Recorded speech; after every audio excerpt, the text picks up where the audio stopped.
যখন পৃথিবীতে কেউ ছিল না তখন একদিন আল্লাহ রব্বুল আলামিন সকল ফেরেশতাকে আরশে আজিমের কাছে সমবেত হওয়ার জন্য আদেশ করলেন। হুকুম পাওয়া মাত্র অসংখ্য ফেরেশতা নির্দিষ্ট স্থানে এসে উপস্থিত হলেন।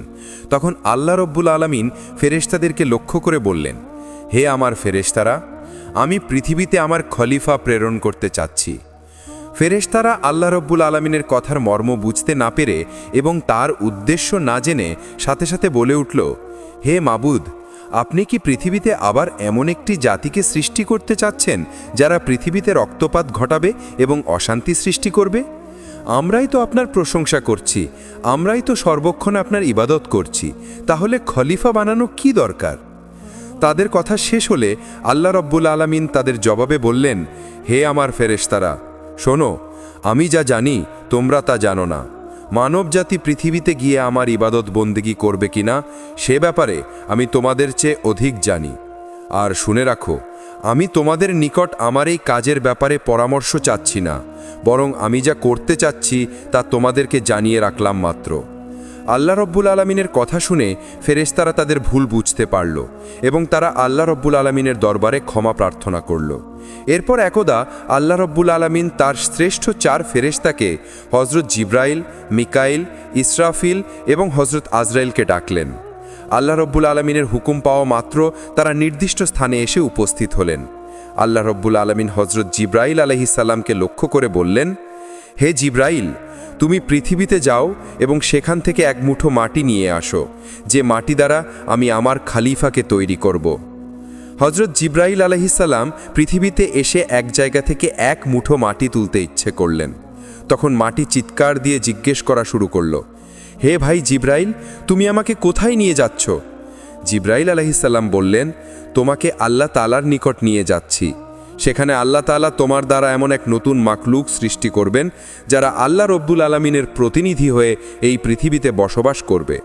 মাটি তখন বলল, ভাই জিব্রাইল, তুমি আমাকে নিও না, আমাকে রেখে দাও, কারণ আমাকে দিয়ে আল্লাহ তাআলা যাদের সৃষ্টি করবেন তারা আল্লাহর নাফরমানিতে লিপ্ত হবে, যার কারণে আল্লাহ রব্বুল আলামিন তাদেরকে শাস্তি দেবেন। আমি যদি তাদের শরীরে থাকি তাহলে সে আযাব আমাকেই ভোগ করতে হবে। অথচ আল্লাহর আযাব ভোগ করার মতো শক্তি ও সাহস কোনোটাই আমার মধ্যে নেই।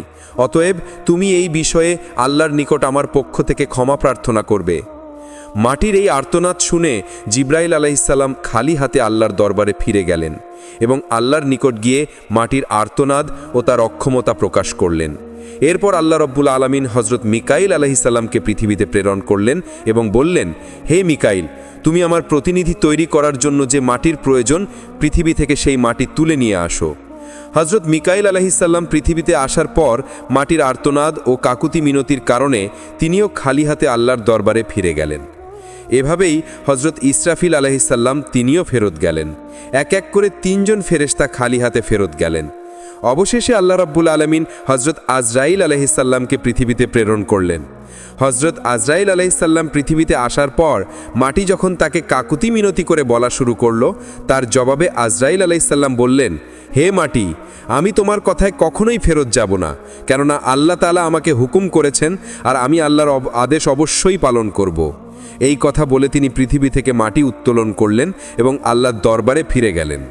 হজরত আজরাইল আলাইহিস সালাম যখন মাটি নিয়ে আল্লাহর দরবারে উপস্থিত হলেন, তখন আল্লাহ রব্বুল আলামিন তাকে লক্ষ্য করে বললেন, হে আজরাইল, তুমি যেহেতু আমার খলিফা তৈরির জন্য যে মাটির প্রয়োজন তা এনেছো এবং তুমি যেহেতু তোমার দৃঢ় মনোভাব প্রকাশ করেছো, এজন্য আমি খুশি হয়ে তোমার উপর একটি দায়িত্ব অর্পণ করতে চাই। আর তা হলো, আমি যে মানবজাতিকে পৃথিবীতে প্রেরণ করব তাদের সকলের রূহ তুমি কবজ করবে।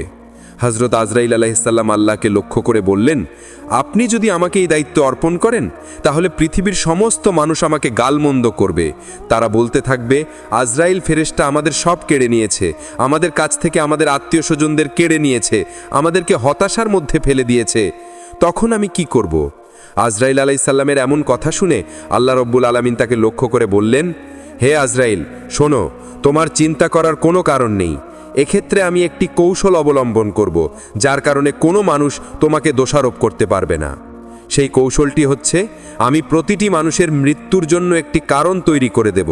কেউ হয়তো দুর্ঘটনার মাধ্যমে মৃত্যুবরণ করবে, নয়তো অসুস্থতার কারণে মৃত্যুবরণ করবে, যার জন্য কেউ তোমাকে দোষারোপ করবে না, বরং অসুস্থতা এবং দুর্ঘটনাকেই দোষারোপ করবে। তখন হজরত আজরাইল আলাইহি ওয়াসাল্লাম আল্লাহ তালার কথাই আশ্বস্ত হলেন। এরপর ফেরেশতারা আল্লাহ তালার নির্দেশে মক্কার নিকটবর্তী এক পাহাড়ের উপর সেই মাটি রেখে দিলেন। সেই মাটির অংশ বৃষ্টিতে ভিজল এবং রোদে শুকালো। এভাবে কয়েক বছর অতিবাহিত হওয়ার পর আল্লাহ তালার কুদরতি কারিশমায় হজরত আদম আলাইহি ওয়াসাল্লামের দেহের আকৃতি গঠিত হল। তখন আল্লাহ তালা হজরত আদম আলাইহি ওয়াসাল্লামের এই দেহটিকে বেহেশতে নিয়ে যাওয়ার জন্য ফেরেশতাদেরকে আদেশ করলেন। হুকুম পাওয়া মাত্র ফেরেশতারা ওই দেহটিকে বেহেশতের দিকে নিয়ে চললেন। অতঃপর বেহেশতে পৌঁছার পর সেই দেহটিকে দীর্ঘদিন আত্মাবিহীন অবস্থায় বেহেশতে রেখে দিলেন। এদিকে দলে দলে ফেরেশতারা এসে মূর্তিরূপী হজরত আদম আলাইহি ওয়াসাল্লামের নিথর দেহকে দেখে আল্লাহ তাআলার দরবারে শুকরিয়া আদায় করত এবং খুশি প্রকাশ করত আর বলাবলি করত, এটাই সেই দেহ, এই হবে আল্লাহর পক্ষ থেকে খলিফা। পৃথিবীতে তিনি আল্লাহর হুকুমকে বাস্তবায়ন করবেন। ফেরেশতাদের এই সব কথা শুনে ফেরেশতাদের সর্দার আজাজিল, যিনি তখনও শয়তান হয়নি, সবসময় বিদ্রুপের হাসি হাসত এবং এই মৃতদেহটি নিয়ে সে সবসময় ঠাট্টা বিদ্রুপ করত। সে যেহেতু ফেরেশতাদের সর্দার ছিলেন, এজন্য অন্য ফেরেশতারা তাকে কিছু বলার সাহস পেত না। এরপর আল্লাহ রব্বুল আলামিন ফেরেশতাদের মধ্য থেকে হজরত জিব্রাইল, মিকাইল, ইসরাফিল এবং হজরত আজরাইল আলাইহিকে আদেশ করলেন, হে আমার ফেরেশতারা, তোমরা আরশে আজিমে যাও এবং সেখান থেকে আদম আলাইহি ওয়াসাল্লামের রূহটা এনে তার শরীরের মধ্যে পতিত করে দাও। ফেরেশতাগণ আল্লাহ তাআলার পক্ষ থেকে আদেশ পাওয়া মাত্রই হজরত আদম আলাইহি ওয়াসাল্লামের রূহ মুবারককে মূল্যবান হেরা জহরতের পাত্রে করে আদম আলাইহি ওয়াসাল্লামের দেহের নিকট উপস্থিত হলেন। সে সময় আসমানের সকল ফেরেশতাগণ আনন্দে মাতোয়ারা হয়ে গেল এবং সেই অনুষ্ঠানে সকল ফেরেশতা অংশগ্রহণ করল। কিন্তু আজাজিল ফেরেশতা উর্ফে ইবলিশ আল্লাহর এই কাজে সন্তুষ্ট নয়। এরপর আল্লাহ তাআলা হজরত আদম আলাইহি ওয়াসাল্লামের রূহকে তার শরীরে প্রবিষ্ট হতে বললেন। এরপর উক্ত রূহকে হজরত আদম আলাইহি ওয়াসাল্লামের দেহে পতিত করে দেওয়া হলো। যখন হজরত আদম আলাইহি ওয়াসাল্লাম এর দেহের রূপ পতিত হলো, সাথে সাথে হজরত আদম আলাইহিস সাল্লাম তার দেহের সকল অঙ্গে কার্যকারিতা পরিপূর্ণভাবে লাভ করতে লাগলেন এবং তিনি আস্তে আস্তে উঠে বসলেন। বসার সাথে সাথে হজরত আদম আলাইহিস সাল্লাম একটি হাঁচি দিলেন এবং নিচ থেকে পাঠ করলেন, আলহামদুলিল্লাহ। আল্লাহ রব্বুল আলামিন অত্যন্ত খুশি হলেন এবং তিনি বলে উঠলেন, ইরার হামুকাল্লাহ। অতঃপর হজরত আদম আলাইহিস সাল্লাম নিজ অস্তিত্ব লাভের শুকরিয়া হিসেবে 2 রাকাত নামাজ আদায় করলেন। হজরত আদম আলাইহি ওয়াসাল্লামের নামাজ শেষ হওয়ার পরে তার জন্য সেখানে স্বর্ণ রূপাক দ্বারা আবৃত অতি সুন্দর একখানা সিংহাসন আনায়ন করা হলো। আল্লাহ তাআলার আদেশে হজরত আদম আলাইহি ওয়াসাল্লাম সেই সিংহাসনে উপবেশন করলেন। এরপর আল্লাহ তাআলা সকল ফেরেশতাদেরকে লক্ষ্য করে বললেন, হে ফেরেশতারা, তোমরা হজরত আদম আলাইহি ওয়াসাল্লামকে সম্মান প্রদর্শনের জন্য সেজদা করো। আল্লাহর হুকুমের সাথে সাথে কোটি কোটি ফেরেশতা হজরত আদমকে সেজদা করলেন। সেজদা থেকে মাথা তুলে সকল ফেরেশতারা লক্ষ্য করে দেখল, শুধুমাত্র আজাজিল ব্যতীত সকল ফেরেশতারাই আদমকে সেজদা করেছে, আর আজাজিল উক্ত মজলিসের একপাশে দাঁড়িয়ে রয়েছে। অতঃপর সকল ফেরেশতারা পুনরায় আবার সেজদাতে পতিত হল। তাফসিরে কিতাবের মধ্যে লেখা আছে, তারা দ্বিতীয়বার সেজদা দিয়েছিল আল্লাহ তাআলার শুকরিয়া আদায় করার জন্য, আর প্রথমবার সেজদা দিয়েছিল আল্লাহর হুকুম পালন করার জন্য। অতঃপর আল্লাহ তাআলা আজাজিলকে লক্ষ্য করে বললেন, হে আজাজিল, তুমি কি করে আমার হুকুমকে অমান্য করলে? তখন আজাজিল বলল, আপনি আদমকে সৃষ্টি করেছেন সাধারণ মাটি দ্বারা, আর আমাকে সৃষ্টি করেছেন আগুন দ্বারা। আগুনের স্বভাব সে সবসময় উপরের দিকে থাকে, আর মাটির স্বভাব সে সবসময় নিচের দিকে থাকে। যদি প্রয়োজন হয় সে আমাকে সেজদা করবে, কারণ আমি আগুনের তৈরি, আমি কেন মাটির তৈরি আদমকে সেজদা করতে যাব? সে যখন এইভাবে আল্লাহ তাআলাকে যুক্তি দেখালো, তখন আল্লাহ তাআলা রাগান্বিত হয়ে তাকে লক্ষ্য করে বললেন, হে নাফরমান, তুই এখান থেকে বের হয়ে যা। তুই আমার আদেশ অমান্য করার কারণে আজ থেকে চির অভিশপ্ত হয়ে গেলি। আল্লাহ তাআলার এই হুকুমের সাথে সাথে আজাজিল ফেরেশতা ইবলিশ শয়তানে পরিণত হয়ে গেল। আল্লাহ তাআলা যখন তাকে অভিশপ্ত করলেন এবং জান্নাত থেকে বিতাড়িত করলেন, তখন শয়তান বলে উঠল, হে মেহেরবান খুদা, আমি 6 লক্ষ বছর যাবৎ আপনার ইবাদত বন্দেগী করেছি এবং ফেরেশতাগণকে বিভিন্ন প্রশিক্ষণ দিয়েছি। অতএব আমার সমস্ত ইবাদত এবং সমস্ত খেদমতের ওসিল্লায় আমি আপনার নিকট কয়েকটা জিনিস চাচ্ছি, মেহেরবানি করে আপনি তা আমাকে প্রদান করবেন। আল্লাহ রাব্বুল আলামিন তাকে বললেন, তুমি আমার নিকট কি চাও বলো। তখন শয়তান বলল, হে মেহেরবান খোদা, আপনি অন্তত আমাকে কিয়ামত পর্যন্ত হায়াত প্রদান করুন। এবার আল্লাহ বলেন, আমি তোমাকে কিয়ামত পর্যন্ত হায়াত দিয়ে দিলাম। তখন ইবলিস আবার আল্লাহ তাআলাকে লক্ষ্য করে বলল, হে মালিক, আজ যেই বনি আদমের কারণে আমি জান্নাত থেকে বিতাড়িত হইলাম, সেই বনি আদমের শিরায় শিরায় প্রবেশ করে তাদেরকে ওয়াসওয়াসা দেওয়ার মতো ক্ষমতা আমাকে প্রদান করুন। আল্লাহ বললেন, তোমাকে তাও প্রদান করা হলো। অতঃপর শয়তান আবার বলে উঠল, হে মাবুদ, আপনি আমাকে এই ক্ষমতা প্রদান করুন যেন আমি মুহূর্তের মধ্যে পৃথিবীর এক প্রান্ত থেকে অপর প্রান্তে বিচরণ করতে পারি। আল্লাহ বললেন, তোমাকে এই ক্ষমতাও প্রদান করা হলো। তবে তুমি শুনে রাখো হে শয়তান, তুমি আমার বান্দাদেরকে যতই ধোঁকা দিয়ে গোনার কাজ করাও না কেন, যদি আমার বান্দাগণ অনুতপ্ত হয়ে আমার নিকট তওবা করে, তবে আমি তাদের সকল অপরাধকে ক্ষমা করে দিব। এর পাশাপাশি যারা আমার প্রকৃত বান্দা, সে সমস্ত বান্দাদের ক্ষতি তুমি কখনোই করতে পারবে না। আল্লাহ রাব্বুল আলামিনের সাথে সকল কথাবার্তা শেষ হওয়ার পর শয়তানকে জান্নাত থেকে বিতাড়িত করে দেওয়া হলো। অতপর হজরত আদম আলাইহিস সালামের সিংহাসনখানি আল্লাহ তাআলার আদেশক্রমে জান্নাতুল ফেরদাউসে নিয়ে যাওয়া হলো। সেখানে হজরত আদম আলাইহিস সালামকে পরিপূর্ণ মাত্রায় স্বাধীনভাবে চলাফেরা করা এবং সকল নাজ নেয়ামত উপভোগ করার অধিকার দেওয়া হলো। কিন্তু হজরত আদম আলাইহিস সালামের মন কোনো দিকেই আকৃষ্ট হলো না। শুধুমাত্র ইবাদত বন্দেগী এবং নীরবে বসে বসে তিনি দিন পার করতেন। কিন্তু প্রাণীজগতের চিরাচরিত স্বভাব থেকে তিনি মুক্ত থাকতে পারলেন না। তিনি বেহেশতের অসীম নেয়ামতের মধ্যে থেকেও সঙ্গীর সাথীর অভাব বোধ করতে লাগলেন। তাই তিনি আনন্দহীনভাবে জীবনযাপন করতে লাগলেন। এদিকে আল্লাহ তাআলা এই বিষয়টি অবগত হয়ে হজরত জিব্রাইল আলাইহিস সালামকে হজরত আদম আলাইহিস সালামের নিকট প্রেরণ করলেন। হজরত জিব্রাইল আলাইহিস সালাম হজরত আদমের নিকট গিয়ে তাকে লক্ষ্য করে বললেন, ভাই আদম, বেহেশতে আপনার কেমন লাগছে? উত্তরে হজরত আদম আলাইহিস সালাম বললেন, ভাই জিব্রাইল, সবই ভালো লাগে, চতুর্দিকে তৃপ্তিকর পরিবেশ, এর সব কিছুই প্রশংসার যোগ্য। তবু প্রাণে যেন কিসের এক অভাব অনুভব করছি, যা আমি আপনাকে বুঝিয়ে বলতে পারছি না। আপনি আল্লাহ তাআলার নিকট থেকে জেনে নেবেন এমনটা কিসের জন্য আমি অনুভব করছি। হজরত জিব্রাইল আলাইহিস সালাম বললেন, হ্যাঁ, আমি আপনার এই অভাবের খবর জানি। আল্লাহ তাআলা আমাকে আপনার এই অভাব পূরণ করার জন্যই পাঠিয়েছেন। আপনি চিন্তা করবেন না, অতি অল্প সময়ের মধ্যেই আমি আপনার সেই অভাব এবং আপনার মন কিভাবে ভালো হয় তার সমস্ত ব্যবস্থা আল্লাহ তাআলার পক্ষ থেকে করে দেব। এই কথাগুলো বলে জিব্রাইল আমিন সেদিনের মতো তার কাছ থেকে বিদায় নিয়ে চলে গেলেন।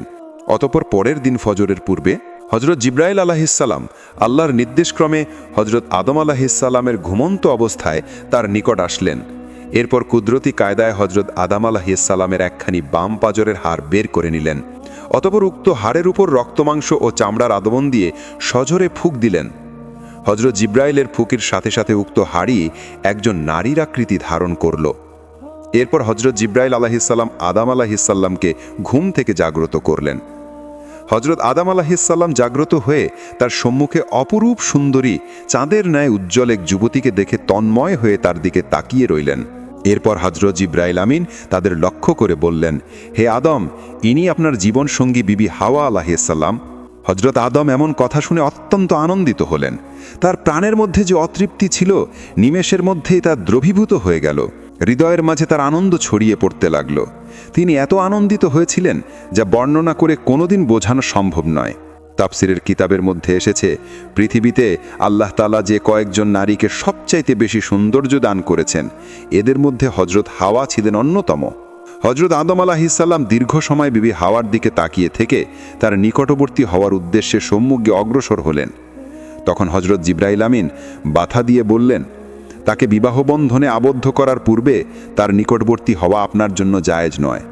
অতএব সর্বপ্রথম আল্লাহ তাআলার দরবারে বিবাহের জন্য আবেদন করুন। হজরত আদম আলাইহিস সালাম জিব্রাইলের দেখানো পদ্ধতিতে হজরত হাওয়া আলাইহিস সালামকে বিবাহ করার জন্য আল্লাহ তাআলার দরবারে ফরিয়াদ করলেন। আল্লাহ তাআলা হজরত আদম আলাইহিসসালামের আবেদনের পরিপ্রেক্ষিতে তাদের বিবাহের পরিপূর্ণ সিদ্ধান্ত নিলেন।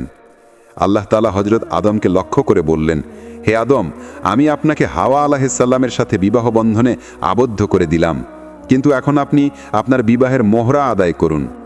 হজরত আদম আলাইহিসসালাম আল্লাহ তাআলাকে বললেন, হে আল্লাহ, বিবাহের মোহর এটা আবার কি জিনিস? তখন আল্লাহ তাআলা বললেন, হে আদম, আপনার বিবাহের মোহর হচ্ছে আমার প্রিয় হাবিব হজরত মুহাম্মদ সাল্লাল্লাহু আলাইহি ওয়াসাল্লামের উপর আপনি কয়েকবার দরুদ পাঠ করুন। অতঃপর হজরত আদম আলাইহিসসালাম রসুল পাক সাল্লাল্লাহু আলাইহি ওয়াসাল্লামের উপর কয়েকবার দরুদ শরীফ পাঠ করলেন, আর এর মাধ্যমে আদম ও হাওয়া আলাইহিসসালামের বিবাহের কাজ সম্পূর্ণ হয়ে গেল। বিবাহের কাজ সম্পূর্ণ হবার পর আল্লাহ তাআলা হজরত আদম ও হাওয়া আলাইহিসসালামকে পরম আনন্দের সাথে বেহেশতে বসবাসের সুযোগ করে দিলেন। এর পাশাপাশি আল্লাহ তাআলা তাদের লক্ষ্য করে বললেন, হে আদম, তোমরা মনোযোগ সহকারে শুনে রাখো, জান্নাতের সকল নাজ নেয়ামত তোমরা গ্রহণ করবে, কিন্তু এই যে গাছ রয়েছে এই গাছটির নিকট তোমরা গমন করবে না এবং তার ফল তোমরা ভক্ষণ করবে না। তাফসীরের কিতাবের মধ্যে ওই গাছটির নাম উল্লেখ করা হয়েছে, আর তা ছিল গন্ধম নামক গাছ। এরপর হজরত আদম আলাইহিসসালাম ও বিবি হাওয়া আলাইহিসসালাম অতীব আনন্দে আরাম আয়েশের সাথে বেহেশতে বসবাস করতে লাগলেন। এদিকে শয়তানকে আল্লাহ তাআলা বেহেশতের বাইরে বসবাসের নির্দেশ দেন। শয়তান সেখানে বসে হজরত আদম ও হাওয়া আলাইহিসসালামের সর্বনাশের চিন্তায় দিনরাত ফিকির করতে থাকে। বেহেশতে থাকাকালীন সময় সে যে সকল দোয়া ও দরুদ পাঠ করে কঠিন কঠিন কাজ আয়ত্ত করত, সে সমস্ত দোয়া সে পাঠ করল। এক সময় সে ইসমে আজম পড়া শুরু করল। ইসমে আজমের উসিলায় সে জান্নাতের গেটের নিকটবর্তী স্থানে পৌঁছে গেল। অতঃপর সে আস্তে আস্তে জান্নাতের গেটের দিকে অগ্রসর হলো। এরপর সে লক্ষ্য করে দেখল যে জান্নাতের প্রাচীরের ওপর একটি ময়ূর বসা রয়েছে। ময়ূর শয়তানকে দেখে চিনতে পারল না। সে জিজ্ঞাসা করল, তুমি কে? তখন ইবলিস উত্তর দিল, আমি একজন ফেরেশতা। ময়ূর আমার জিজ্ঞাসা করল, তুমি এখানে কি চাও? শয়তান বলল, আমি বেহেশতের মধ্যে প্রবেশ করতে চাই। ময়ূর তখন বলল, হজরত আদম আলাইহি ওয়াসাল্লাম সেখানে থাকাকালীন সময়ে সেখানে কারো প্রবেশের অনুমতি নাই। এই কথা শুনে শয়তান বলল, ভাই ময়ূর, তুমি আমাকে দয়া করো। এর প্রতিদানস্বরূপ আমি তোমাকে এমন এমন দোয়া শিখিয়ে দিব যা পাঠ করলে তুমি কোনোদিন বৃদ্ধ হবে না। দ্বিতীয়ত, কোনো দিন তোমাকে মৃত্যু স্পর্শ করবে না। তুমি কিয়ামত পর্যন্ত জীবিত থাকতে পারবে এবং বেহেশতের সকল নাজ নেয়ামত ভোগ করতে পারবে। বেহেশত থেকে কোনো দিন তোমাকে বের হতে হবে না। এই কথাগুলো বলেই শয়তান ইসমে আজম পড়া করল। তার মধুর সুরে ইসমে আজম পড়া শুনে ময়ূরের মন নরম হয়ে গেল এবং সে তার বক্তৃতায় আকৃষ্ট হয়ে তাকে বেহেশতের দরজায় নিয়ে হাজির হলো। আর সেখানে প্রহরী হিসেবে ছিল বিশাল এক সাপ। ময়ূর সাপকে সব ঘটনা খুলে বলল। সাপও ময়ূরের কথাগুলো শুনল এবং শয়তানকে জিজ্ঞেস করল, তুমি কে? শয়তান পূর্বের ন্যায় উত্তর দিল, আমি একজন ফেরেশতা। আমি আরশে আজিমের নিচে বসবাস করতাম। সেখানে বসে আমি এমন এক ইসমে আজম শিখেছি যা পাঠ করলে সকল উদ্দেশ্যই সাধিত হয়ে যায়। সাপ তখন বলল, দোয়াটি আমাকে শিখিয়ে দাও। শয়তান বলল, হ্যাঁ, তোমাকে আমি শিখিয়ে দিব, তবে একটি শর্ত রয়েছে, আর সেই শর্তটি হলো তুমি বেহেশতের মধ্যে আমাকে প্রবেশ করানোর সুযোগ করে দাও। এই কথা শুনে সাপ বলল, হযরত আদম আলাইহি ওয়াসাল্লাম বেহেশতে থাকাকালীন অবস্থায় কাউকে বেহেশতের মধ্যে প্রবেশ করানোর অনুমতি আমাকে দেওয়া হয়নি, অতএব এটা আমার পক্ষে সম্ভব নয়। এই কথা শুনে শয়তান বলল, তুমি যদি রাজি থাকো তাহলে আমি তোমার মুখে প্রবেশ করে জান্নাত ঘুরে দেখে আসব। এতে করে আল্লাহ তাআলার হুকুম তোমার দ্বারা লঙ্ঘন করা হবে না। তার এই যুক্তিটি সাপের খুবই পছন্দ হলো, যার কারণে সে রাজি হয়ে বড় করে হাঁ করল। হাঁ করার সাথে সাথে শয়তান তার মুখের ভিতর প্রবেশ করল। এরপর শয়তান সাপকে লক্ষ্য করে বলল, হে সাপ, তুমি আমাকে বিবি হাওয়ার কাছে নিয়ে চলো। হুকুম পাওয়া মাত্রই সাপ শয়তানকে মুখে নিয়ে বিবি হাওয়া আলাইহি ওয়াসাল্লামের কাছে গিয়ে পৌঁছালো। শয়তান তখন জোরে সুরে চিৎকার দিয়ে কাঁদতে আরম্ভ করল। সাপের মুখ থেকে কান্নার শব্দ শুনে বেহেশতের সকল হুর গেলমেন তার কাছে সমবেত হলো। এমনকি বিবি হাওয়া আলাইহি ওয়াসাল্লামও সেখানে এসে উপস্থিত হলো। এরপর বিবি হাওয়া আলাইহি ওয়াসাল্লাম তার এইরূপ ক্রন্দনের কথা জিজ্ঞাসা করলেন, যার উত্তরে সে বলল, আমি তোমাদের পরিণামের কথা ভেবেই কান্না করছি। আল্লাহ তাআলা তোমাকে ও তোমার স্বামী আদম আলাইহি ওয়াসাল্লামকে খুব শীঘ্রই পৃথিবী নামক জমিনে পাঠিয়ে দিবেন। এই কথা আরশে আজিমে লিপিবদ্ধ রয়েছে, আমি তা দেখেছি। এর জন্য আমি তোমাদের কথা চিন্তা করে কান্নাকাটি করে যাচ্ছি। বিবি হাওয়া তখন শয়তানকে লক্ষ্য করে বললেন, তোমার কথা যে সত্য তা আমি কিভাবে যাচাই করব? শয়তান বলল, আমি আল্লাহর নামে শপথ করে বলছি, আমার কথা যদি বিন্দুমাত্র মিথ্যে হয় তাহলে যেন আল্লাহ তাআলাও সকল ফেরেশতার লানত আমার উপর পতিত হয়। শয়তানের এমন কথায় হযরত হাওয়া এর মন নরম হয়ে গেল। তাই সে তাকে জিজ্ঞেস করল, তবে পৃথিবীর এই নির্বাসন থেকে মুক্তির কোনো উপায় আছে কি? যদি এই নির্বাসন থেকে মুক্তির কোনো উপায় থেকে থাকে তাহলে তা তুমি আমার নিকট খুলে বলো। শয়তান তখন বলল, উত্তম একটি পথ রয়েছে, তবে তোমরা তা গ্রহণ করবে না তা আমি ভালো করেই জানি। তখন হযরত হাওয়া বললেন, আমি অবশ্যই সে পথকে গ্রহণ করব, আমার নিকট তা খুলে বলো। তখন শয়তান বলল, ওই যে নিষিদ্ধ গাছ রয়েছে, ওই গাছের যদি একটি ফল ভক্ষণ করতে পারো তাহলে তোমরা চিরস্থায়ীভাবে জান্নাতের বসবাস করতে পারবে। আর যদি তোমরা সেই গাছের ফল ভক্ষণ না করো তাহলে অচিরেই তোমরা জমিনে নামিয়ে দেওয়া হবে, তোমরা বেহেশত থেকে বিতাড়িত হবে। কেননা আল্লাহ তাআলার সিদ্ধান্ত হচ্ছে তোমাদেরকে জান্নাত থেকে বিতাড়িত করে দিবেন। ইবলিস শয়তানের ধোকায় পড়ে হযরত হাওয়া আলাইহিস সালাম ভয়ঙ্কর সেই ফলগাছের দিকে যেতে লাগলেন এবং তিনি উক্ত গাছটির নিচে গিয়ে 3টি ফল ছিঁড়ে হাতে নিলেন। অতঃপর তিনি একটি ফলের খোসা ছাড়িয়ে দেখতে পেলেন তাতে ফোঁটা ফোঁটা রক্ত দেখা যাচ্ছে। এই রক্ত সম্পর্কে হযরত মুয়াজ রাদিয়াল্লাহু তাআলা আনহু বলেছেন, বিবি হাওয়ার হাতে গন্ধমের রক্ত দেখার অন্তর্নিহিত কারণ ছিল পৃথিবীর সকল নারীর প্রতি মাসে একবার রক্ত দেখার সময় বাধ্যতামূলক করে দেওয়া হবে। অতঃপর তিনি ফলগুলো হাতে নিয়ে হযরত আদম আলাইহিস সালামের সিংহাসনের নিকট পৌঁছে গেলেন। হযরত আদম আলাইহিস সালাম তখন বিবি হাওয়াকে জিজ্ঞাসা করলেন, তোমাকে এতটা মলিন দেখাচ্ছে কেন এবং তোমার শরীরে সেই সুগন্ধিই বা কই গেল?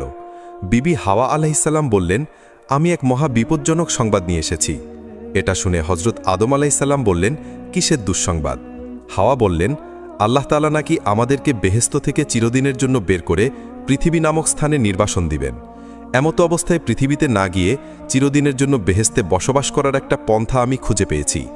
আল্লাহর এক ফেরেশতা আমাকে এই পন্থা বলে দিয়েছেন। এমনকি পৃথিবীর দুর্গম ও কঠিন জীবনযাপনের খতিয়ান তিনি আমাকে সবিস্তরে বলেছেন। অতঃপর যখন আমি তার কাছে এর প্রতিকার জানতে চাইলাম তখন সে একটি ফল দেখিয়ে আমাকে বলেছেন, যদি তুমি এতে ভক্ষণ করতে পারো তাহলে তোমরা চিরস্থায়ীভাবে বেহেশতে থাকতে পারবে। হযরত আদম আলাইহিস সালাম বিবি হাওয়া আলাইহিস সালামের কথা শুনে বললেন, এটা কি সেই নিষিদ্ধ গাছের ফলন যেটা ভক্ষণ করতে আল্লাহ রব্বুল আলামিন বারবার নিষেধ করেছেন? হযরত হাওয়া আলাইহিস সালাম বললেন, জি, এটা সেই গাছেরই ফল। তখন হযরত আদম আলাইহিস সালাম বললেন, আমি কখনোই আল্লাহ রব্বুল আলামিনের নির্দেশ অমান্য করে এই ফল ভক্ষণ করতে পারবো না। তুমি আমার সাথে দ্বিতীয়বার আর এই ব্যাপারে কোনো কথা বলবে না, এখন এখান থেকে চলে যাও। অতঃপর হযরত আদম আলাইহিস সালাম আল্লাহর আদেশ লঙ্ঘন হবে এই ভয়ে তার সিংহাসনকে হুকুম দিলেন অন্যত্র চলে যাওয়ার জন্য। সাথে সাথে তার সিংহাসন হাজার হাজার মাইল অতিক্রম করে অনেক দূরে চলে গেল। কিন্তু বিবি হাওয়া আলাইহিস সালাম তার পিছনে পিছনে সেখানেও পৌঁছে গেলেন। অতঃপর হযরত আদম আলাইহিস সালাম বিবি হাওয়া আলাইহিস সালামকে বললেন, হে বিবি হাওয়া, তুমি আল্লাহর নির্দেশকে ভয় করো, এর খেলাফ করলে আমরা চিরদিনের জন্য নাফরমান হিসাবে শাস্তি ভোগ করতে থাকব। তখন হাওয়া আলাইহিস সালাম বললেন, তুমি সঠিক ঘটনাটি কেন অনুধাবন করতে পারছ না? আল্লাহর ফেরেশতা কোনোদিনও মিথ্যা কথা বলতে পারে না, তিনি আমাকে বারবার কসম করে বলেছেন। অতএব তার এই সংবাদ আদৌ মিথ্যা হতে পারে না। আমি আমার কথা বিশ্বাস করো এবং এই ফলটি ভক্ষণ করো। তখন হযরত আদম আলাইহিস সালাম বললেন, যদি আল্লাহ তাআলা আমাদেরকে পৃথিবীতে নির্বাসন দিতে পছন্দ করেন তাহলে আমি তাই সানন্দে মেনে নিব, তবুও তার আদেশের বিরোধিতা আমি করতে পারবো না। অতঃপর বিবি হাওয়া যখন দেখলেন যে হযরত আদম আলাইহিস সালাম তার কোনো কথাই শুনছেন না, শেষ পর্যন্ত তিনি বললেন, হে আদম, তুমি চিন্তা করে দেখো, আল্লাহ রব্বুল আলামিন তিনি রহমানুর রহিম, তিনি বান্দার সকল গুনাহ ক্ষমা করে থাকেন। আমরা এই ফল ভক্ষণ করে যদি ভুলও করি, আল্লাহ রব্বুল আলামিনের কাছে এই গুনাহের জন্য ক্ষমা চাইলে তাহলে তিনি আমাদেরকে ক্ষমা করে দিবেন। এতে আমরা বেহেশতে চিরস্থায়ীও হতে পারব এবং আল্লাহ রব্বুল আলামিনের ক্ষমাও পেয়ে যাব। বিবি হাওয়া আলাইহিস সালামের এই কথা শুনে আদম আলাইহিস সালাম ভাবলেন, বিবি হাওয়া একেবারেই অযৌক্তিক কথা বলেননি। আর এই ভাবনাই ছিল হযরত আদম আলাইহিস সালামের জীবনের একমাত্র ভুল সিদ্ধান্ত। তিনি ভেবেছিলেন আল্লাহ তাআলা হয়তো তাদেরকে ভুল হলেও ক্ষমা করে দিবেন, তাই শেষ পর্যন্ত তিনি গন্ধম ফল খাওয়ার জন্য রাজি হয়ে গেলেন। যখন হজরত আদম আলাহিসাল্লাম গন্ধম ফল খাওয়ার জন্য রাজি হয়ে গেলেন তখন হজরত হাওয়া আলাহিসাল্লাম একটি ফল খুবই আনন্দের সহিত তার হাতে তুলে দিলেন এবং অপর ফলটি তিনি নিজে খেতে লাগলেন। ওদিকে হজরত আদম আলাহিসাল্লামও ফলটি খেয়ে ফেললেন। তারা যখন আল্লাহ রব্বুল আলমিনের আদেশ ভুলে গিয়ে শয়তানের প্ররোচনায় পড়ে এই ফলটি খেয়ে ফেললেন, সাথে সাথে তাদের মাথা থেকে বেহেস্তের তাজ খুলে পড়ে গেল। হজরত আদম আলাইসাল্লাম দেখতে পেলেন তার দেহ থেকে সমস্ত বস্ত্র খুলে গিয়ে তিনি একেবারে উলঙ্গ হয়ে গেছেন। অবাক দৃষ্টিতে তিনি হজরত হাওয়া আলাইসাল্লামের দিকে তাকিয়ে দেখলেন তার দেহ থেকেও সমস্ত কাপড় খুলে পড়ে গিয়ে তিনিও উলঙ্গ হয়ে গেছেন। এরপর তারা দুজনে হাত দিয়ে তাদের লজ্জাস্থান ঢাকার চেষ্টা করতে লাগলেন। এ সময় মহান আল্লাহর পক্ষ থেকে ঘোষণা আসলো, হে আদম ও হাওয়া, আমি কি তোমাদেরকে গন্ধম বৃক্ষের নিকট যেতে নিষেধ করিনি? আমি কি তোমাদেরকে সাবধান করিনি যে শয়তান তোমাদের প্রকাশ্য শত্রু? তোমরা শয়তান থেকে সর্বদা সতর্ক ও সাবধান থাকিও। কিন্তু তোমরা আমার আদেশ অমান্য করে শয়তানের প্ররোচনায় পড়ে গন্ধম ফল ভক্ষণ করেছ। সুতরাং এখন আর তোমরা পবিত্র বেহেস্তে বসবাসের যোগ্য নও, তোমরা বেহেস্তে বসবাসের যোগ্যতা হারিয়েছ। গন্ধম ফল ভক্ষণের ফলে হজরত আদম ও বিবি হাওয়া দুজনেই যখন বস্ত্র হারিয়ে উলঙ্গ হয়ে গেলেন, তখন দুজনেই তাদের লজ্জাস্থান ঢাকার জন্য আর কোনো বস্তু খুঁজে না পেয়ে বৃক্ষের পাতা দিয়ে তাদের লজ্জাস্থান ঢাকল। অতঃপর হজরত আদম ও হাওয়া নিজেদের এই চরম দুরবস্থায় দিশেহারা হয়ে এদিক সেদিক ছোটাছুটি করতে লাগলেন। এমন সময় তাদের প্রতি আল্লাহ রব্বুল আলমিনের পক্ষ থেকে আদেশ হল, হে আদম ও হাওয়া, আমি তোমাদেরকে পূর্বেই বলেছিলাম তোমরা গন্ধম বৃক্ষটি থেকে সতর্ক থাকো এবং শয়তান তোমাদের প্রকাশ্য দুশ্মন। তোমরা শয়তান থেকে সর্বদা সতর্ক ও সাবধান থাকিও। কিন্তু তোমরা আমার আদেশ অমান্য করে শয়তানের প্ররোচনায় পড়ে গন্ধম ফল ভক্ষণ করেছ। সুতরাং এখন আর তোমরা পবিত্র বেহেস্তে বসবাসের যোগ্য নও। তোমরা বেহেস্তে বসবাসের যোগ্যতা হারিয়েছ। গন্ধম ফল ভক্ষণের ফলে হজরত আদম ও বিবি হাওয়া দুজনেই যখন বস্ত্র হারিয়ে উলঙ্গ হয়ে গেলেন, তখন দুজনেই তাদের লজ্জাস্থান ঢাকার জন্য আর কোনো বস্তু খুঁজে না পেয়ে বৃক্ষের পাতা দিয়ে তাদের লজ্জাস্থান ঢাকলেন। অতপর হজরত আদম ও হাওয়া নিজের এই চরম দুরবস্থায় দিশেহারা হয়ে এদিক সেদিক ছোটাছুটি করতে লাগলেন। এমন সময় তাদের প্রতি আল্লাহ রাব্বুল আলমিনের পক্ষ থেকে আদেশ হলো, হে আদম ও হাওয়া, আমি তোমাদেরকে পূর্বেই বলেছিলাম তোমরা গন্ধম বৃক্ষটি থেকে সতর্ক থাকো এবং শয়তান তোমাদের প্রকাশ্য দুশ্মন, তার প্রতারণায় তোমরা পড়িও না। কিন্তু তারপরেও যখন তোমরা সেই ভুল করেই ফেলেছ, অতএব এখন তোমাদেরকে শাস্তিস্বরূপ দুনিয়াতে নিক্ষেপ করা হবে। অতপর আল্লাহ রাব্বুল আলমিন ফেরেশতাদেরকে নির্দেশ করলেন, তোমরা আদম ও হাওয়াকে দুনিয়ার জমিনে নিক্ষেপ করো। সঙ্গে সঙ্গে আল্লাহ তাআলার নির্দেশ পালন করা হলো। হজরত আদম আলাইহিসসালামকে শিরোনদ্বীপ তথা সিংহল নামক স্থানে নামিয়ে দেওয়া হলো, আর বিবি হাওয়াকে নামিয়ে দেওয়া হলো জেদ্দা নামক শহরে। হজরত আদম ও বিবি হাওয়ার গন্ধম খাওয়ার পেছনে মূল ভূমিকা ইবলিস হলেও ময়ূর ও সাপ তাকে সাহায্য করেছিল। সুতরাং আল্লাহ তাআলা ময়ূর এবং সাপকেও বেহেশত থেকে বহিষ্কার করে দুনিয়াতে প্রেরণ করলেন। সবশেষে আল্লাহ রাব্বুল আলামিন ইবলিসকে লক্ষ্য করে বললেন, হে পাপিষ্ঠ ইবলিস, আমার আদেশ অমান্য করার জন্য তোমাকে পূর্বেই বেহেশত থেকে বহিষ্কার করেছিলাম। এখন পুনরায় তুমি আমার অনুমতি ছাড়া বেহেশতে প্রবেশ করেছ এবং আদম ও হাওয়াকে ধোঁকা দিয়েছ। এজন্যই তোমার তওবার রাস্তা চিরদিনের জন্য বন্ধ করে দিলাম এবং কিয়ামত পর্যন্ত তোমার উপর আমার অভিশাপ বর্ষিত হতে থাকবে। আর আজ থেকে তোমার জন্য আসমানের সকল দরজাগুলো বন্ধ করে দেওয়া হবে। এরপর ফেরেশতাগণ আল্লাহ রাব্বুল আলামিনের হুকুমে ইবলিসকেও পুনরায় বেহেশত থেকে বহিষ্কার করে দুনিয়াতে নিক্ষেপ করলেন। বেহেশত হতে হজরত আদম আলাইহিসসালাম মরুভূমি শরণদ্বীপে এবং বিবি হাওয়া আলাইহিসসালাম জেদ্দায় পতিত হয়ে চারদিকে অন্ধকার দেখতে লাগলেন। জনমানবহীন এমন অপরিচিত পৃথিবীতে এভাবে পতিত হয়ে তারা যেন উকুল দরিয়ায় ভাসতে লাগলেন। এত বড় প্রশস্ত দুনিয়ার জমিনে কে কোথায় রয়েছে তার ঠিকানা তাদের জানা ছিল না। সুতরাং বহুত দূরবর্তী দুটি স্থানে বসে তারা কেঁদে কেঁদে বুক ভাসাতে লাগলেন। হজরত আদম আলাইহিসসালাম শরণদ্বীপে কাঁদছিলেন, অপরদিকে জিদ্দায় বসে বিবি হাওয়া আলাইহিসসালাম একইভাবে ক্রন্দন করছিলেন। কোনো রেওয়ায়েতে পাওয়া যায় হজরত আদম ও বিবি হাওয়া আলাইহিসসালাম এইরূপ একাধারে নিরবিচ্ছিন্নভাবে 300 বছর ক্রন্দন করেছিলেন। এমন অবস্থায় প্রায় 300 বছর অতিবাহিত হলো। এরপর একদিন আল্লাহ রাব্বুল আলামিন তার দুঃখ জর্জরিত এই বান্দাটির দিকে মনোনিবেশ করলেন এবং তিনি হজরত জিব্রাইল আলাইহিসসালামকে নির্দেশ দিলেন, তুমি আমার বান্দা আদমের কাছে গিয়ে বলো সে যেন মক্কা শরীফে হজ করার জন্য রওনা হয়ে যায়। আল্লাহর আদেশ পেয়ে হজরত আদম আলাইহিসসালাম সঙ্গে সঙ্গে মক্কার দিকে রওনা হলেন।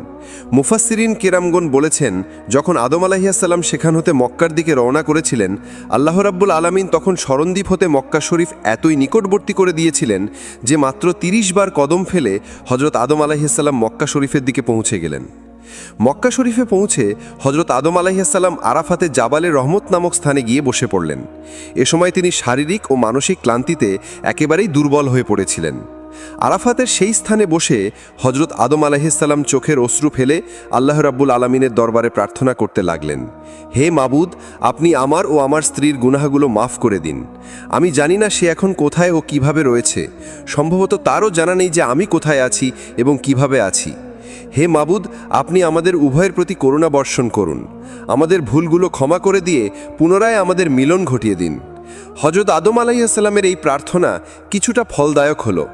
তিনি ঊর্ধ্ব আকাশের দিকে দৃষ্টিপাত করে মোনাজাত করছিলেন।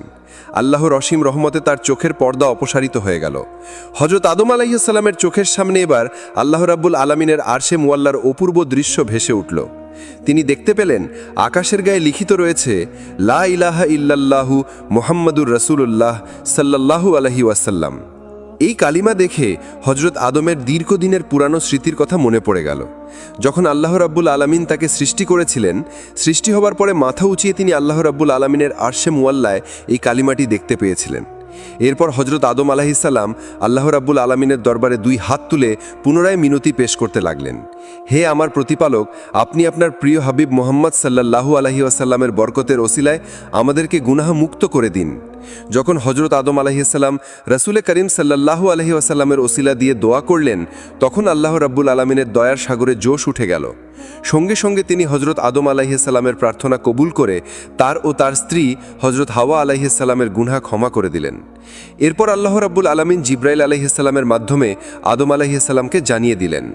হজরত জিব্রাইল আলাইহিসসালাম আদম আলাইহিসসালামকে বললেন, হে আদম, আপনি এবার আপনার দোয়ার মধ্যে মুহাম্মদ সাল্লাল্লাহু আলাইহি ওয়াসাল্লামের উসিলা উল্লেখ করেছেন, আর এই কারণে আল্লাহ রাব্বুল আলামিন আপনার দোয়া কবুল করে নিয়েছেন এবং আপনার ও আপনার স্ত্রীর সকল গুনাহ তিনি ক্ষমা করে দিয়েছেন। এই দোয়া যদি আপনি গুনাহ করার পরে বেহেশতে থাকতেই করতেন, তাহলে আল্লাহ রাব্বুল আলামিন সেখানেই আপনাদের গুনাহ ক্ষমা করে দিতেন, আপনাদের আর দুনিয়াতে আসার প্রয়োজন হতো না। তখন হজরত আদম আলাইহিসসালাম বললেন, হে জিব্রাইল, এতদিন আমি কালেমা কি এমনভাবে ভুলে গিয়েছিলাম যে আমি কিছুতেই তার কথা মনে করতে পারছিলাম না, কিন্তু আজ হঠাৎ আল্লাহ রাব্বুল আলামিনের মেহেরবানিতে আমার সেই কালেমার কথা মনে পড়ে যায় এবং আমি সেই কালেমার ওসিলা দিয়ে আল্লাহ রাব্বুল আলামিনের কাছে দোয়া করলাম। ফিরেশতা জিব্রাইল আলাইহিসসালামের সাথে হজরত আদম আলাইহিসসালামের এরূপ কথোপকথন চলছিল। হঠাৎ হজরত আদম আলাইহিসসালামের চোখের দৃষ্টি দূরের একটি প্রান্তরের দিকে পড়ল। তিনি দেখতে পেলেন জেদ্দার দিক থেকে বিবি হাওয়া ধীরে ধীরে তার দিকে এগিয়ে আসছেন। এই দৃশ্য অবলোকন করে হজরত আদম আলাইহিসসালাম আর বসে থাকতে পারলেন না।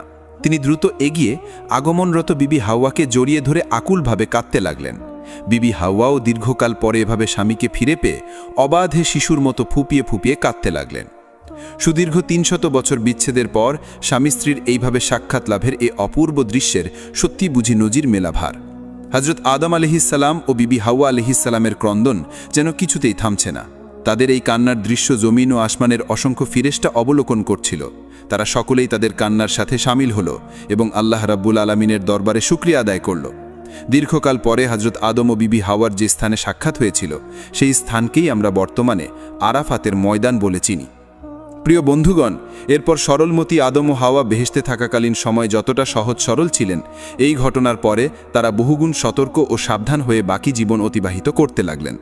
শয়তানের পক্ষে পৃথিবীতে এসে আদম আলাইহিসসালামকে দ্বিতীয়বার আর কোনো বিপদে ফেলা সম্ভব হয়নি, কিন্তু শয়তান হজরত আদম আলাইহিসসালামের সন্তানদের মধ্যে নিজের প্রভাব ও প্রসারতা বিস্তার করতে সক্ষম হয়েছিল, যেই ঘটনা জানলে আপনি আরও অবাক হবেন। এরপর হজরত আদম আলাইহিসসালাম ও বিবি হাওয়াকে আল্লাহ তাআলা স্থায়ীভাবে সিংহলে বসবাসের আদেশ দেন। তারা আল্লাহ তাআলার হুকুম অনুসারে সেখানে বসবাস করতে আরম্ভ করেন। সেখানে তাদের সন্তান সন্ততি জন্ম নেয়। আল্লাহ তাআলার বিধান হিসেবে বিবি হাওয়া একত্রে দুটি সন্তান প্রসব করতেন, একটি ছেলে অপরটি মেয়ে। এই পদ্ধতির রহস্য ছিল এক জোড়ের ছেলে অপর জোড়ের মেয়ের সাথে এবং অপর জোড়ের মেয়ে প্রথম জোড়ের ছেলের সাথে বিবাহ বন্ধনে আবদ্ধ করা হতো। হজরত আদম আলাইহিসসালামের প্রথম যে জোড়া সন্তান জন্ম হয়, তার ছেলের নাম কাবিল ও মেয়ের নাম রাখা হয় একলিমা। একলিমা ছিল খুব সুন্দরী ও রূপসী। দ্বিতীয়বার হজরত আদম আলাইহিসসালামের যে সন্তান জন্ম নেয়, তার ছেলের নাম রাখা হয় হাবিল ও মেয়ের নাম রাখা হয় সাজা। দ্বিতীয়বারের কন্যাটি তেমন সুন্দরী ছিল না। এভাবে প্রতি বছর বিবি হাওয়া এক জোড়া করে সন্তান জন্ম দিতে আরম্ভ করেন। ইতিহাস সূত্রে যতদূর জানা যায়, তাতে বিবি হাওয়া সর্বমোট ১৮০ জোড়া সন্তানের জন্ম দিয়েছিলেন বলে কথিত আছে। প্রথম ও দ্বিতীয় জোড়ার সন্তানেরা যখন বড় হয় তখন আল্লাহ পাক তাদের মধ্যে বিবাহ সম্পাদন করতে আদম আলাইহিসসালামকে নির্দেশ দেন। তবে তিনি কঠোরভাবে এ কথাও উল্লেখ করেন যে কোনোভাবেই যেন একই জোড়ার পুত্র ও কন্যার বিবাহ সংঘটিত না হয়, বরং এক জোড়ের পুত্রের সাথে অপর জোড়ের কন্যার বিবাহ হবে, এটাই বিধান। অতপর আল্লাহর নির্দেশ পেয়ে হজরত আদম আলাইহিসসালাম তার দুই পুত্র হাবিল ও কাবিলকে কাছে ডাকলেন এবং তাদেরকে স্নেহময় কণ্ঠে বললেন, হে আমার প্রিয় সন্তানেরা, তোমাদের বিয়ের ব্যাপারে আল্লাহ তাআলার পক্ষ থেকে একটি বিশেষ নির্দেশ এসেছে, তাই আমি তোমাদের মাঝে বিবাহ সংঘটিত করে দিতে চাই। হে বৎসদয়, তোমরা শুনে রাখো, বিবাহের ক্ষেত্রে আল্লাহ তাআলার বিধান হলো একই জোড়ের পুত্র কন্যার মাঝে বিবাহ সংঘটিত হতে পারবে না, বরং প্রথম জোড়ের কন্যাকে দ্বিতীয় জোড়ের পুত্রের সাথে বিবাহ দিতে হবে এবং দ্বিতীয় জোড়ের পুত্রকে প্রথম জোড়ের কন্যার সাথে বিবাহ দিতে হবে। সুতরাং কাবিল বিবাহ করবে সাজাকে আর হাবিল বিবাহ করবে আকলিমাকে। পিতার উপদেশ শুনে হাবিল নীরব রইল, কিন্তু কাবিল প্রবল আপত্তি করে প্রতিবাদের সুরে বলে উঠল, হে আমাদের পিতা, আপনি আমাদেরকে যে নির্দেশ দিচ্ছেন এটি বড় অন্যায় ও ইনসাফহীন কাজ। আকলিমা আমার সাথে জন্মগ্রহণ করেছে বিধায় যুক্তির দাবি এটাই যে তাকে আমার সাথেই বিবাহ দেওয়া হবে, আর সাজা হাবিলের সাথে জন্মগ্রহণ করেছে, অতএব তাকে হাবিলের সাথেই বিবাহ দেওয়া হোক। আমার বোন আকলিমা অনেক সুন্দরী ও সুশ্রী, পক্ষান্তরে সাজা অনেক বিশ্রী। আমি আমার বোন আকলিমাকে ছাড়া অন্য কাউকে বিবাহ করব না। হাবিল তার বিশ্রী বোন সাজাকে বিবাহ করুক, আর আমি আমার সুন্দরী বোন আকলিমাকে বিবাহ করব। আল্লাহ তাআলা তো আমাদের গর্ভে জোড়াই জোড়াই সৃষ্টি করেছেন, অতএব দুনিয়ার জমিনে ভূমিষ্ঠ হওয়ার পর আপনি কেন এই জোড়া ভাঙতে চাচ্ছেন? এটা তো কঠিন জুলুম ও ন্যায় নীতিহীন ব্যাপার। আব্বাজান, আমি আমার পরিষ্কার সিদ্ধান্ত জানিয়ে দিচ্ছি যে আমি হাবিলের সাথে আকলিমার বিবাহ কোনোভাবেই মেনে নেব না। যেভাবেই হোক আমার বোন আকলিমাকে আমি বিবাহ করবই। আমি আপনাকে আগেই জানিয়ে দিচ্ছি, আমাদের বিবাহ নিয়ে যদি কোনো দুর্ঘটনা সৃষ্টি হয় তাহলে তার জন্য আপনি নিজেই দায়ী থাকবেন। এ কথা শুনে হজরত আদম আলাইহিসসালাম বললেন, বৎস, তুমি হয়তো মনে করেছো যে এগুলো আমার নিজের বানানো কোনো কথা। আমি আমার নিজের থেকে কিছুই করছি না, বরং আমি আল্লাহ তাআলার হুকুমগুলো তোমাদেরকে শুনিয়ে দিলাম মাত্র। আর তুমিও জেনে রাখো, আমি আল্লাহর নির্দেশের সামান্যতম এদিক সেদিকও করব না। তার নির্দেশ অনুযায়ী তোমাদের বিবাহ সংঘটিত হবে। আমি একবার তার হুকুম অমান্য করে বেহেশত থেকে দুনিয়ায় নিক্ষিপ্ত হয়েছি। পুনরায় যদি আমি আমার প্রতিপালকের হুকুম অমান্য করি তাহলে আমার ওপর মহা বিপদ নেমে আসবে। আমি আমার প্রতিপালকের আযাব ও শাস্তি নিয়ে অত্যন্ত ভীত সন্ত্রস্ত। অতএব হে বৎস, অবনত চিত্তে আল্লাহর হুকুম মেনে নাও এবং তিনি যেভাবে বিবাহের ফরমান জারি করেছেন সেইভাবেই বিবাহ করার জন্য প্রস্তুত হয়ে যাও। কিন্তু আদম আলাইহিসসালামের এই নসিহত কাবিলের কর্ণগোচর হল না। সে তার জিদের ওপর অটল রইল। তখন আদম আলাইহিসসালাম তাদেরকে বললেন, ঠিক আছে, তোমরা যাও। আমি এই ব্যাপারে আল্লাহ তাআলার পরবর্তী নির্দেশের অপেক্ষা করব এবং তার নির্দেশ আমি তোমাদেরকে জানিয়ে দেব। অতঃপর হজরত আদম আলাইহিসসালাম আল্লাহ তাআলার দরবারে দোয়া করে বললেন, হে মাবুদ, আমার সন্তানদের বিবাহের ব্যাপারে যে ফিতনা সৃষ্টি হয়েছে তা তুমি ভালোভাবেই জানো।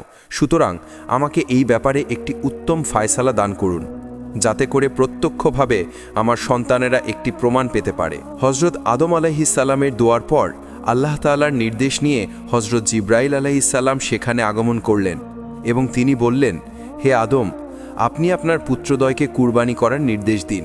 তারা তাদের কুরবানি নিয়ে পাহাড়ে রেখে আসবে। অতপর যার কুরবানি কবুল করা হবে সেই ইকলিমাকে বিবাহ করবে।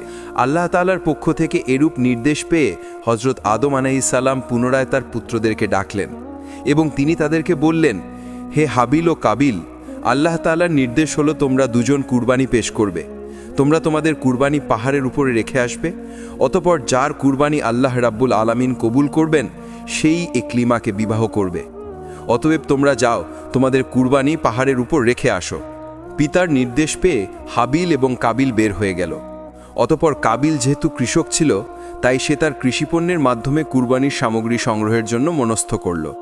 পক্ষান্তরে হাবিল ছিল একজন মেষ পালক, তাই সে তার মেষগুলো থেকে আল্লাহর রাস্তায় একটি কুরবানির জন্য মনস্থ করল।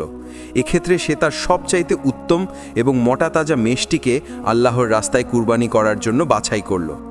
অতপর হজরত আদম আলাইহিসসালামের উপস্থিতিতে কাবিল এবং হাবিল তাদের কুরবানি পাহাড়ের উপর রেখে দিল।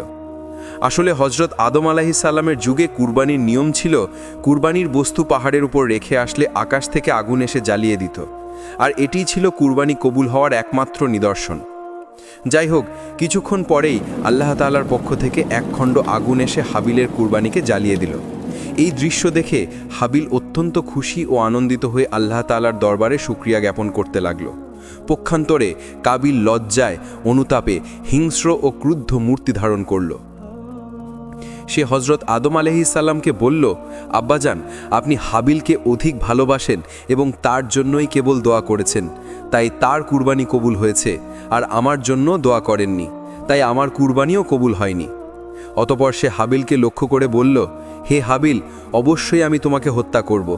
তখন হাবিল প্রতিউত্তরে বলল, হে ভাই, তুমি যদি আমাকে হত্যা করার জন্য তোমার হাত সম্প্রসারিত করো, তাহলে আমি তোমাকে হত্যা করার জন্য আমার হাত সম্প্রসারিত করব না। আমি চাই তুমি আমার পাপ এবং তোমার পাপ নিজের কাছে ধারণ করো। জেনে রাখো, কেবলমাত্র মুত্তাকিদের পক্ষ থেকেই আল্লাহ তাআলা কুরবানি কবুল করে থাকেন।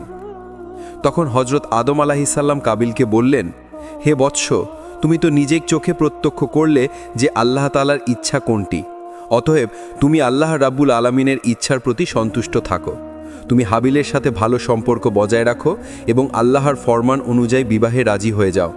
এতে আল্লাহ তাআলা অত্যন্ত খুশি হবেন এবং দুনিয়া ও আখেরাত উভয় জাহানে তোমাকে কল্যাণ দান করবেন। কিন্তু কাবিল পিতার কোনো কথার দিকে কর্ণপাত করল না।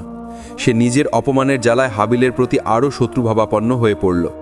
তাই সে দৃঢ় প্রতিজ্ঞা করল, যেভাবেই হোক হাবিলকে হত্যা করতে হবে। এরপর থেকে সে হাবিলকে হত্যা করার জন্য সুযোগ খুঁজতে লাগল, কিন্তু আদম আলাইহিসসালাম বিদ্যমান থাকার কারণে সে কোনোভাবেই এই সুযোগ পাচ্ছিল না।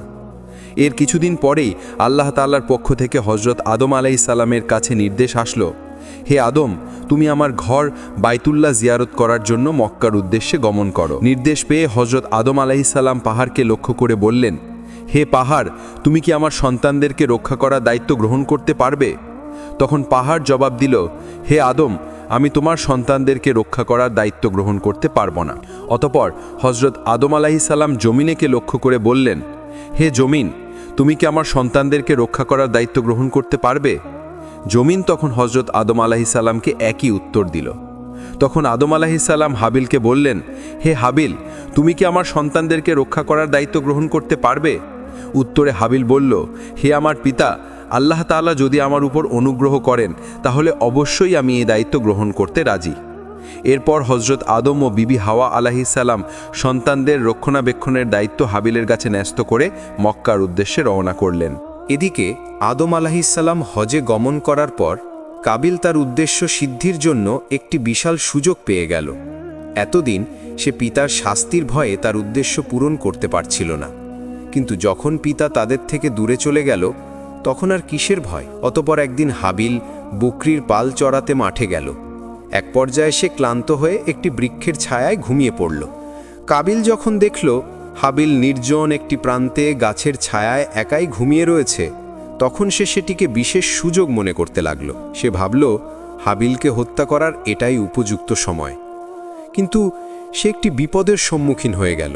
হত্যা করবে তো ঠিকই, কিন্তু হত্যা করবে কিভাবে তা সে স্থির করতে পারল না। যেহেতু ইতিপূর্বে কেউ কোনোদিন মানুষ হত্যা করেনি, তাই এই পদ্ধতি কাবিলের জানা ছিল না। তখন ইবলিশ শয়তান একজন পুথিকের আকৃতি ধারণ করে কাবিলের সামনে আত্মপ্রকাশ করল। অতঃপর সে তার শয়তানি শক্তির বলে একটি কৃত্রিম সাপ তৈরি করল। ফলে সাপটি ধীরে ধীরে মানবরূপী ইবলিশের দিকে এগিয়ে আসতে লাগল। তখন ইবলিশ শয়তান জমিন থেকে একটি পাথর উঠিয়ে সাপের মাথা লক্ষ্য করে ছুঁড়ে মারল।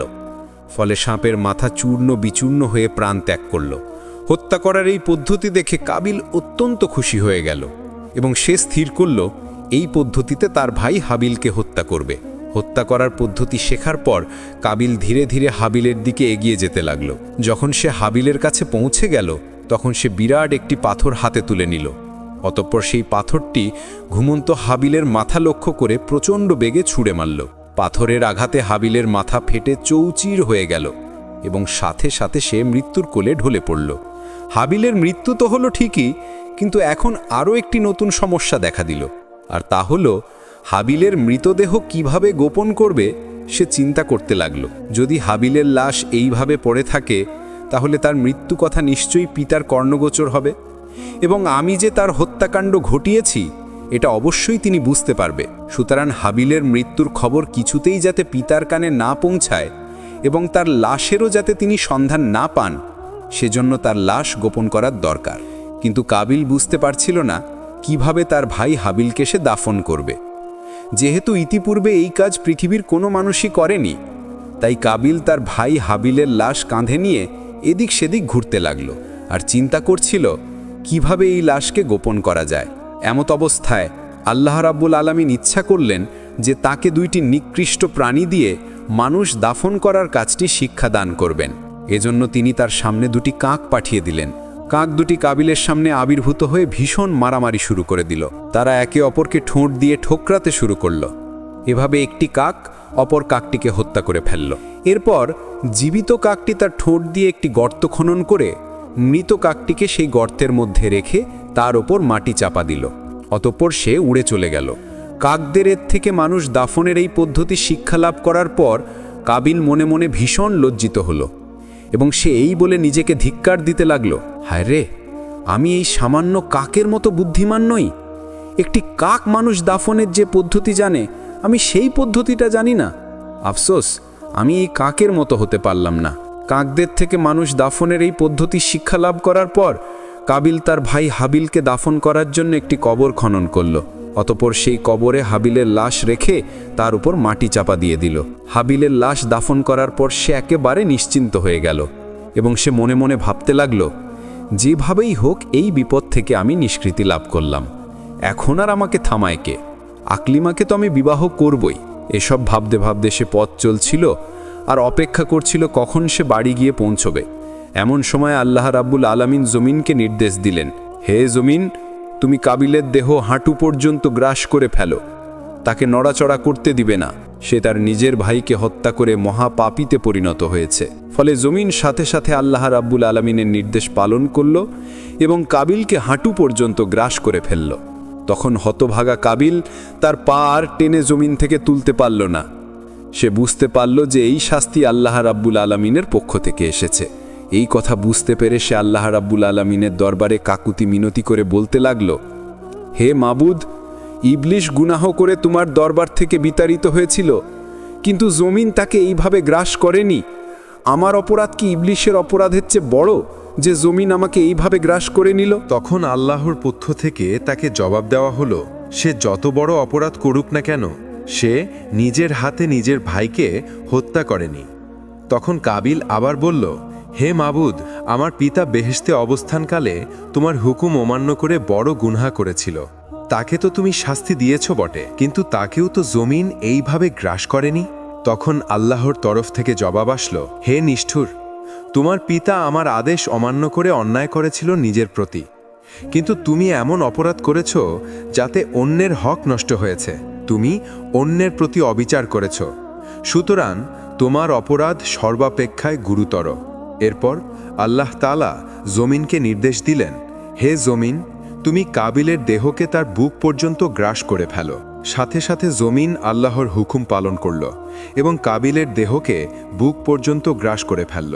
তখন কাবিল দেশেহারা হয়ে ব্যাকুলভাবে আল্লাহর দরবারে মিনতি জানাতে লাগল, হে দয়াময় প্রভু, আমি না বুঝে ইবলিসের প্ররোচনায় পড়ে আমার ভাই হাবিলকে হত্যা করেছি। আমি এমন অন্যায় করেছি যে এর চেয়ে বড় অন্যায় আর কিছুই নেই। কিন্তু হে দয়াময়, তোমার কৃপা অপরিসীম, তুমি সব কিছু ক্ষমা করে দিতে পারো। হে আল্লাহ, আমি আমার পিতার নিকট শুনেছি যে তার গুনাহটি তোমার প্রিয় হাবিব মুহাম্মদ সাল্লাল্লাহু আলাইহি ওয়াসাল্লামের উসিলায় ক্ষমা করেছিলে। আমাকেও তুমি তোমার সেই মহান হাবিবের বরকতের উসিলায় ক্ষমা প্রদর্শন করো। এবার আল্লাহ তাআলা তার প্রিয় হাবিবের সম্মান ইজ্জত রক্ষা করার তাগিদে জমিনকে বললেন, হে জমিন, তুমি কাবিলকে ছেড়ে দাও।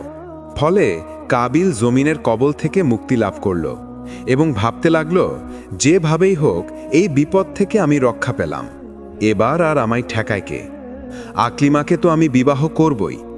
কাবিলের এই কথা চিন্তা করার সাথে সাথে আল্লাহ তাআলার একজন আযাবের ফেরেশতা এসে তাকে পাকড়াও করল এবং তাকে একটি পাহাড়ে বন্দী করে তার মাথায় একটি পাথর দ্বারা আঘাত করল। ফলে সাথে সাথে কাবিলের মৃত্যু হয়ে গেল। অতঃপর আল্লাহ তাআলা তাকে পুনরায় জীবিত করে দিলেন এবং পুনরায় সেই ফেরেশতা তার মাথায় পাথর দ্বারা আঘাত করল এবং পুনরায় সে মৃত্যুবরণ করল। বলা হয়ে থাকে যে কেয়ামত পর্যন্ত এই ফেরেশতা কাবিলকে এইভাবে শাস্তি দিতে থাকবে। এদিকে হজরত আদম আলাইহিসসালাম হজ থেকে দেশে ফিরে এসে হাবিলের সন্ধান না পেয়ে তার সন্তানদেরকে জিজ্ঞেস করলেন, হে বৎসরা, তোমরা কি তোমাদের ভাই হাবিলের কোনো সন্ধান জানো? আমি তাকে দেখছি না কেন?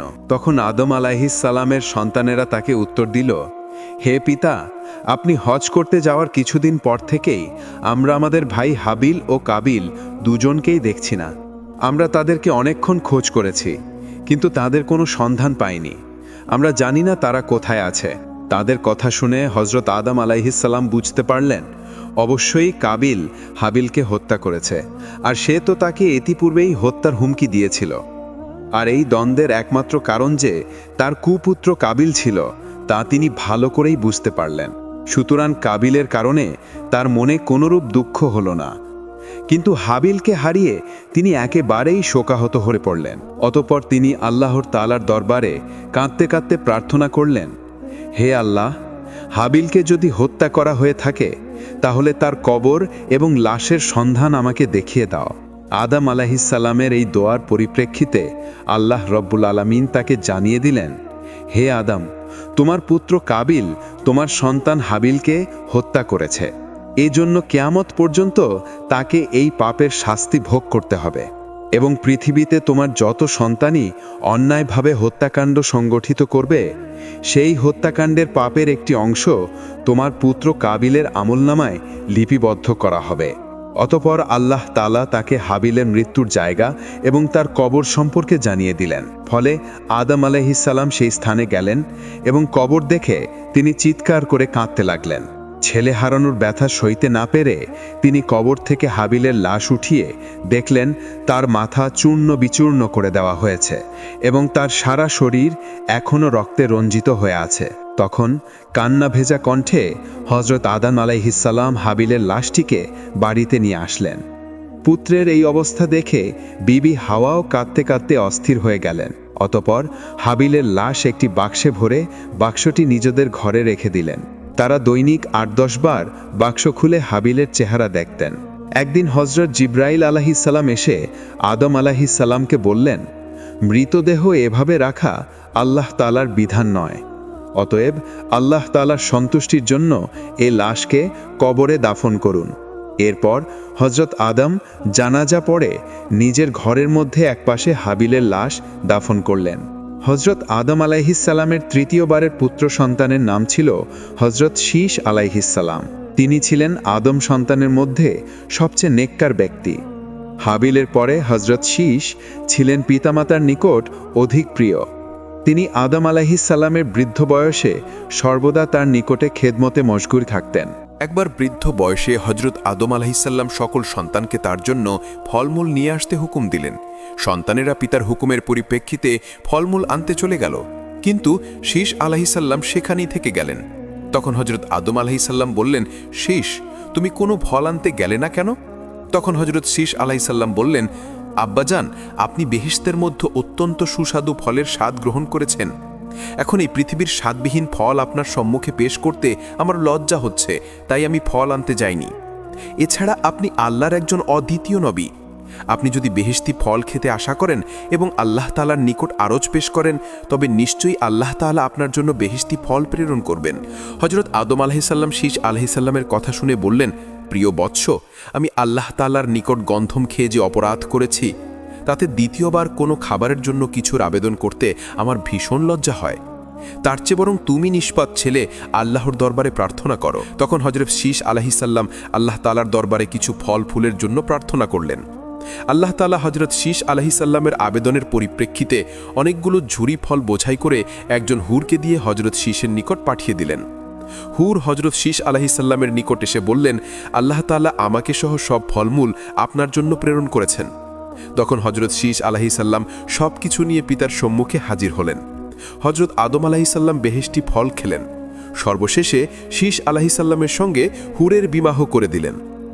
অতঃপর হুরকে বললেন, মা, তুমি এখন বেহেশতে চলে যাও।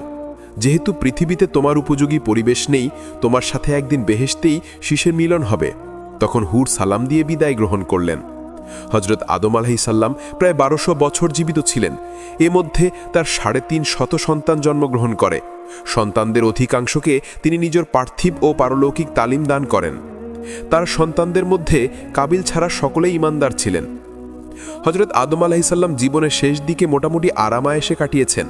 তিনি নিজে নবী হওয়া সত্ত্বেও হজরত মুহাম্মদ সাল্লাল্লাহু আলাইহি ওয়াসাল্লামের উম্মতের অন্তর্ভুক্ত হওয়ার সৌভাগ্য লাভ করেন। তিনি অল্পদিন রোগভোগের পরে ইহলোক ত্যাগ করেন। তাকে সিংহলে দাফন করা হয়। মানুষ পৃথিবীর বিভিন্ন দেশ থেকে তার মাজার জিয়ারতের জন্য লক্ষ লক্ষ লোক সিংহলে যাত্রা করে থাকেন। আজ পর্যন্ত তার মাজার জিয়ারতের কার্য অব্যাহত রয়েছে। প্রিয় দর্শক, হজরত আদম ও বিবি হাওয়া আলাইহিসসালামের এই ঘটনা শুধু ইতিহাস নয়, বরং মানবজাতির জন্য এক অমূল্য শিক্ষার বিষয়। শয়তানের ধোকায় পড়ে যখন আদম ও হাওয়া আলাইহিসসালাম আল্লাহর আদেশ অমান্য করে গন্ধম ফল খেয়ে ফেললেন, তখন মুহূর্তেই তারা বেহেশতের আরামায়েশ থেকে বঞ্চিত হলেন, হারালেন সম্মান ও মর্যাদা। শাস্তিস্বরূপ আল্লাহ তাদের ফেলে দিলেন দুনিয়ার নামক কঠিন পরীক্ষার ময়দানে। যেই ঘটনা থেকে আমরা বুঝতে পারি আল্লাহর হুকুম অমান্য করলে মহা মুসিবতে পড়তে হয়। পরক্ষণে আমরা আরও দেখতে পাই যে আল্লাহর অফুরন্ত রহমত রয়েছে। হজরত আদম আলাইহিসসালাম অনুতপ্ত হয়ে যখন তওবা করলেন, তখন আল্লাহ তার গুনাহ ক্ষমা করে দিলেন। এ থেকেই বোঝা যায় মানুষ যত বড় গুনাহ করুক না কেন, নিজের ভুল বুঝতে পারলে এবং আল্লাহর নিকট তওবা করলে আল্লাহ নিশ্চয়ই মাফ করে দেন। আর হ্যাঁ, এই কথা ভুলে গেলে চলবে না যে শয়তান আমাদের চিরশত্রু। সে কখনো আমাদের ভালো চায় না। সে কখনো ক্লান্ত হয় না। মানুষের হৃদয় কুমন্ত্রণা ঢুকিয়ে দেয়, বিভ্রান্ত করে, গুনাহের দিকে ঠেলে দেয়। তাই আল্লাহ নিজেই কোরআনে সতর্ক করে দিয়েছেন, নিশ্চয়ই শয়তান তোমাদের প্রকাশ্য শত্রু। একবার ভাবুন, হজরত আদম ও হাওয়া আলাইহিসসালাম আল্লাহর একটা হুকুম অমান্য করার জন্য জান্নাত থেকে নির্বাসিত হলেন, তবে আমরা কত শত হুকুম অমান্য করি। আমাদের অবস্থা কি হবে? এমন কথা ভেবেছেন কখনো? মহান রব আমাদের হিদায়ত নসিব করুন এবং হজরত আদম ও হাওয়া আলাইহিসসালামের জীবনী থেকে শিক্ষা লাভ করার তৌফিক দিন। আমিন।